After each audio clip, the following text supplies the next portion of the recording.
Hey everyone, it's finally here, the conclusion to the Indiana Jones series. Of course, I'm talking about the latest Indiana Jones and the Dial of Destiny, directed this time by James Mangold, starring Harrison Ford as Indiana Jones, Phoebe Waller-Bridge, Antonio Banderas, John Rhys-Davies, Toby Jones, Boyd Holbrook, Ethan Isidore, and Mads Mikkelsen.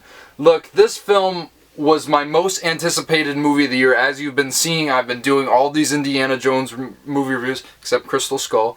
And here we are, finally, at this latest installment, what is supposed to be Harrison Ford's last outing as the archaeologist. And look, I mean, this was my most anticipated film of the year, like I said.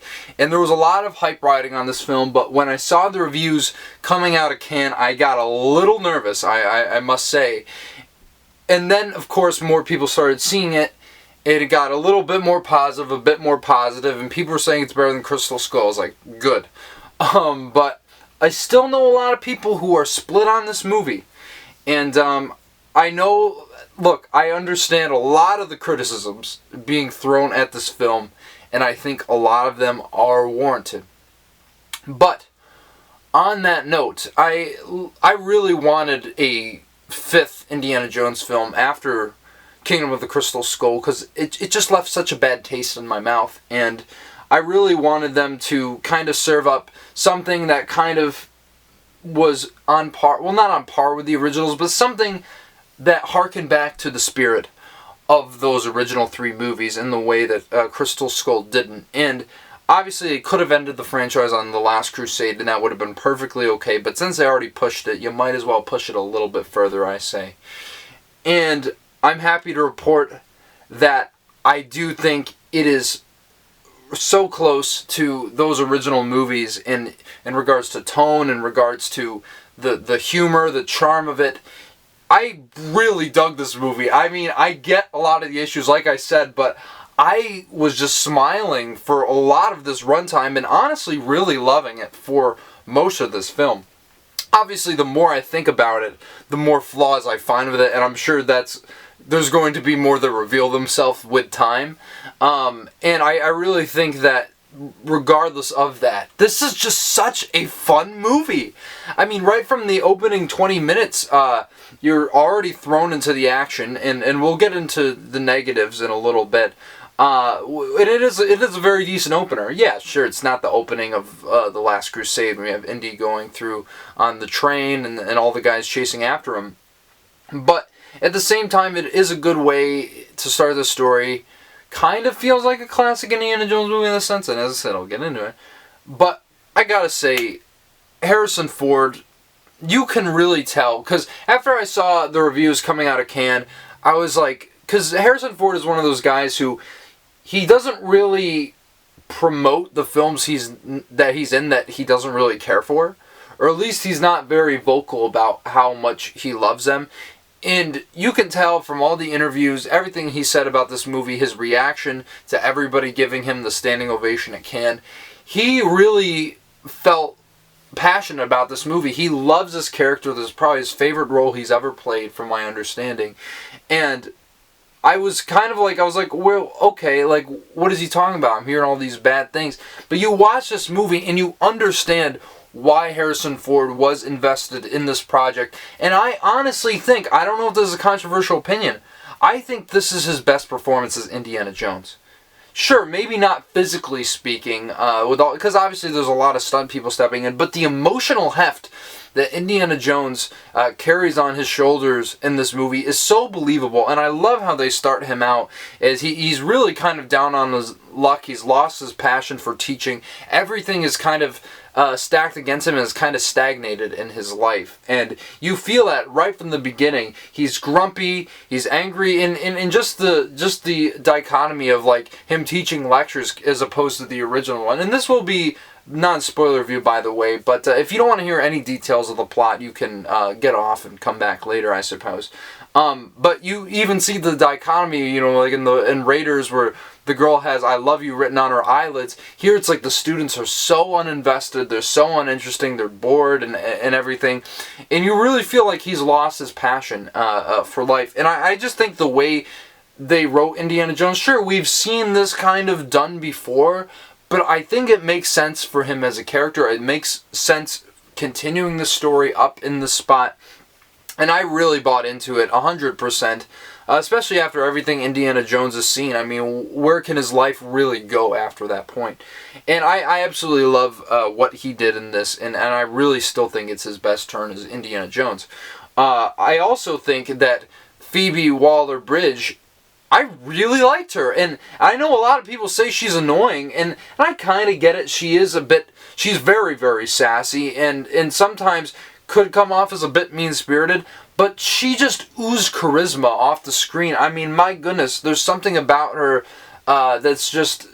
She has screen presence, and I think, especially when you're acting up against a legend like Harrison Ford in his most iconic role, you kind of have to bring some sort of gravitas, and I do like the way they play off of each other, though I wish they delved a bit deeper into their dynamic. That was a small criticism I had with this movie, for sure. And of course, Mads Mikkelsen as the villain. Another Nazi, yeah, I know, it's a little tired at this point, but I think Mads Mikkelsen brings such a presence to this role, as he always does, with all his villain roles that he gets typecast as.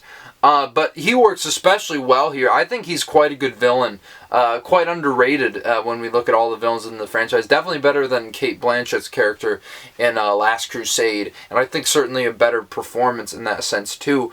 But really, I think the way he approaches going after this artifact in this one, that he's kind of racing against time with Indiana Jones, you could say, I really think that he has some very interesting outlooks that kind of make him a bit more than two-dimensional, though I get it. He is a bit shallow in some sense, and there's a lot of things with the character, I can't get into it because of spoilers, that I think don't really make sense, but not from a character standpoint. But still, I really liked him as the villain. And, oh my goodness, you gotta love John Rhys-Davies as Sallah coming back into this movie. After all this time, one of Indy's most enduring allies. And I love the way he's utilized in this movie. He's not in the movie a whole lot, but when he is on screen, it really causes for some of the best moments in the film. I also like Toby Jones in this as his friend Baz, who is the father of Phoebe Waller-Bridge's character. And I think he was used well. Some say it was a little late in the game to introduce an ally to Indiana Jones like that. I don't think it matters too much. He knows everybody. It's okay. And I thought, he was a bit... He wasn't in the movie too much, but I thought he was used well for the scenes he was in. You could say the same thing about Antonio Banderas, who has great chemistry with Harrison Ford as soon as he steps on the screen. But I ultimately felt like he was very underutilized, and I wish I had seen more of him, because, I mean, we know Antonio Banderas is an incredible actor and has shown that time and time again. And then again, I don't know, I feel like a lot of these characters, I will say, are a little flat and two-dimensional, for sure. Boyd Holbrook is good in this, obviously a James Mangold staple, obviously being in Logan and a few other films. I thought he was quite good, but he didn't really make a lasting impression. Same thing with Ethan Isidore as Teddy, who is obviously they're trying to posit him as the next Short Round, and he's nowhere near as interesting. He's kind of a bland character. He does some cool things, that is for sure, but ultimately I felt he was very underwritten. And I thought, Ethan Isidore wasn't bad or anything, it's just he didn't really do anything to make the character stand out, and maybe that is the writing, I don't know. But still, he was an enjoyable presence. I definitely liked him at the very least, but I don't know, I think a lot of people could criticize this movie for some of the characters being undercooked, and that's okay, because I think where it really counts, Indy is really portrayed in such a great way in this, and it's unbelievable how Harrison Ford is just able to pick up this role time and time again and hardly miss a beat. I mean, this guy is awesome. You see why he's been such an incredible actor all throughout his time in Hollywood for the past almost 50 years, and my goodness, he does it again here, and I can't give him enough credit for that. I also like Shawnette Renee Wilson in this, who plays a very interesting character. I won't give it away, but I really like what they did with her. And she has an interesting presence whenever she is on screen.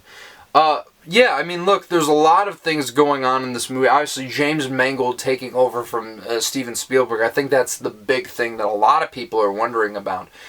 And honestly, I think he does a great job. I really do. He doesn't quite capture Spielberg's style, but he pays homage to it in a way that feels natural. It feels in line with the other Indiana Jones movies. And there's some really cool, interesting ideas that from the director's chair, stylistically, that you see pop up throughout the film that I thought were added for really cool transitions, really cool shot choices otherwise. Yeah, I really liked what he did with this film, though you could say it's a bit by the numbers. Sure, I mean, obviously, this isn't going to be a classic movie, you could say. He just wanted to give a great send-off for this character, which I think really succeeds. Like I said, the emotional stuff here is really what sells this movie, and I think James Mangold not only anchors that very well, but the action sequences are awesome in this. My goodness, this film is non-stop, and some people could also criticize that because sometimes it doesn't have enough breadth to really let you live with these characters all the time. I think there's enough there that I can latch onto it personally, but I could see that as a criticism that people thrown out. But my goodness, the action sequences here are just awesome. There's a great car chase sequence, as you'd expect. Though I don't know if there are a few good car chase sequences in Indiana Jones, but I don't know. It's definitely more Bourne-esque, and that's not a diss at all. I think that's quite a compliment, especially if we're comparing to Bourne Ultimatum. But I do think that it caused some really great action, really great blocking overall, and very solid editing during these sequences as well. There's also a chase through New York on a horse, which is going to be probably... That scene in particular reminded me of classic Indiana Jones. Just the way he approaches the whole situation, the humor that's present throughout the scene amidst all this tension.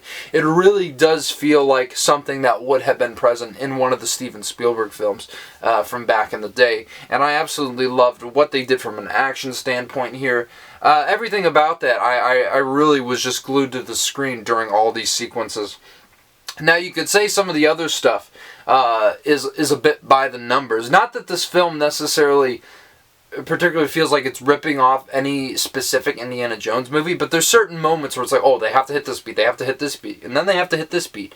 And I heard some people say it felt like it was written by an AI. I understand that to an extent, but I think that's really selling this movie short. Yeah, could the script have been looked over one or two more times? Yeah, 100%. But I still think the way they approach the subject matter in this, the artifact that they're going after, it really does feel like it was built up in a more natural way than what they did with Kingdom of the Crystal Skull. And I really think that by the time certain things happen in this movie, and I'm still kind of split on it because it's kind of dumb, but at the same time they make you buy into it in a way that kind of makes sense, you know, and I think it's executed in a way that I was still engaged with what was happening, but I was still skeptical nonetheless. And you guys will know what I'm talking about when you see the movie. There's some really weird stuff that happens in the third act, which I think a lot of people are going to rag on this movie for. And I want to bring it back to the opening sequence for a bit, because one of my minor complaints about this movie, because I get, oh, it's a Disney-fied or whatever, it lacks a bit of the grit that made the first three Indiana Jones films so real and earthy, which I absolutely love about those. You know, you see the blood, you see the dirt getting on everyone's face. In this, there's a lot less blood. There's one or two gruesome images, but it's not going to be like the scene in Raiders where their heads are getting blown up when they open the Ark. Nothing like that. And I still feel like there's not enough tangible blood to really feel like the impact of the violence that's taking place in this movie. Because trust me, there's a lot of it. A lot of people get killed. That's just how these movies are. And I think especially during the opening prologue sequence that takes place during World War II, I think it's especially noticeable, especially because of the de-aging. When Harrison Ford first comes on the screen, it looks wonderful. It looks seamless. But then you start hearing his voice, and it's like old man Harrison Ford, which I'm glad they didn't do the thing they did with Mandalorian, where they AI'd Mark Hamill's voice, and it sounded completely lifeless. But knowing how Indiana Jones sounds, just watching the earlier movies, like, you can tell that's not his voice how it would have been at that point, right? And so it's definitely very jarring to listen to, but then you start seeing him move around, and it's just very unnatural, the way the computer maps body movement. It just doesn't look that good. I don't think it's very expressive. A lot of time, like we've seen with Lion King, but even though those are animals, it's still, I think the point still applies. And especially in the action, it feels a bit artificial. And I can understand anyone saying, oh, this movie feels artificial. Not to the extent of the entire narrative, but certainly when it comes to some of the choices made. And I think the visual effects have a lot to do with that. Other than that, though, there is more green screen and in special effects during the action sequences than there was in the original. I mean, there's nothing like Indy going under the truck, right, at the end of Raiders of the Lost Ark. Nothing like that, and you shouldn't expect that at this point. But still, I think it worked well for what they had, and I certainly think it doesn't detract from the movie that much. Maybe just the opening prologue sequence, which is why I'm not as in love with it as everyone else is, at least the people who enjoyed the movie, that is. But still, I certainly have to throw a lot of criticism at this. And also, there's so many weird plot holes that, like, when I was sitting down thinking about the movie after, I was like, wait a minute, why is what we're just going to skip over that? And you do get that quite a few times in the movie, which is why I'm saying, like, I really can't wait to see this movie again because it was so much fun. But stuff like that, I would have said I loved this movie if it weren't for some of the stuff that happens in the third act and some of the lazy writing. I mean, I'll just be quite honest with you. But I think they really, as I said, nailed the character of Indiana Jones. And my goodness, the emotional send-off that they give this character really brought tears to my eyes. And once you see it, I heard it hasn't worked for some people, and I'm genuinely sorry for you guys, because I really don't think they could have ended this series. I don't think they could have ended this movie in any better way, except maybe Short Round could have been in the movie, but that's a whole other thing. I really was so moved by the end of this movie, even if certain things don't entirely add up. I really think they nail Harrison Ford as Indiana Jones in the emotional journey that he goes on in this film, and I think that really made me appreciate this as the final entry in the series, hopefully. And I really think that what they did here does stand in conversation to be compared to the originals. Is it on the same level? Hell no, it's not. But at the same time, we shouldn't expect it to be, right? I think that this was a fitting conclusion. I'm glad we got this movie after all the delays, after everything that was getting put off with it. I'm glad to say that it's finally here. And I really, really, really like this movie. I wish I could have said I loved it all the way, but obviously there's just so many things kind of bringing it down. But it really didn't detract from the experience overall. I thought the cinematography was still really good despite some shots that were dark and obviously masked some of the visual effects. I also think John Williams' score is quite good. I have to give it another listen because I don't think it stands out like the other movies did. Maybe on par with Crystal Skull. I couldn't tell you. Is he going to get his last Oscar nomination? I don't know. We'll have to see. He got nominated for Rise of Skywalker. I don't know why he wouldn't get nominated for this. But still, I mean, you gotta love John Williams, because without him, this wouldn't entirely feel like an Indiana Jones movie. It still would, but I think him and Harrison Ford are those essential elements that you must have in every Indiana Jones movie. And I'm just so glad to say that I enjoyed this movie as much as I did. It's an absolute blast. I'm going to give it an 8 out of 10.